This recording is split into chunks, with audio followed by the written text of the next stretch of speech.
Njerëzimi gjatë gjithë historisë ka pasur nevojë jo vetëm për ligje dhe udhëzime, por edhe për prijës që t'i ruajnë, t'i shpjegojnë dhe t'i zbatojnë fjalët që kumtohen në librat hyjnor.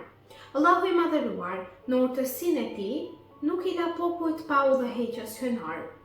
Ashtu siç caktoi profet për të udhëzuar njerëzit, ai caktoi dhe trashëgimtar të denj që të ruanin mesazhin e shpallur pas largimit të profetëve.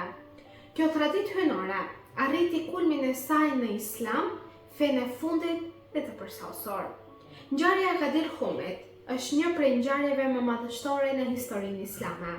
Ajo nuk është thjesht një ndalesë gjatë kthimit nga Haxhi i lumtumirës i profetit Muhammed dhe të gjithë ndjekësve të tij, por një moment vendimtar që përcaktoi të ardhmen e ummetit islam pas atij haxhi të lumtumirës. Në atë ditë të nxehtë të muajit Dhul-Hijja, profeti Muhammed, paqja dhe bekimet e Allahut qofshin mbi të dhe mbi familjen e tij, mblodhi 10 mijëra musliman për të përcjellë një mesazh që, sipas literaturës islame, përbënte përmbylljen e misionit të tij profetik.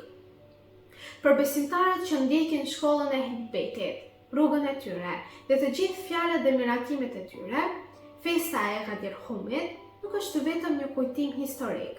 Ai është simboli i besnikërisë ndaj së vërtetës, simboli i vazhdimësisë së udhëzimit hyjnor dhe dëshmi e dashurisë së profetit për ummetin e tij.